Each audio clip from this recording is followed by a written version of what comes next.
and as well as other peripherals that you have in a computer. That's what's happening there.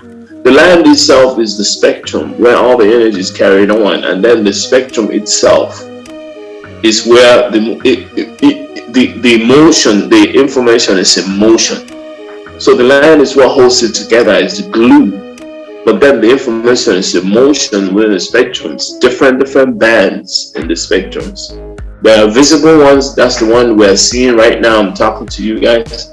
But there are many other ones that you cannot see or understand. You see, we shouldn't underplay those things.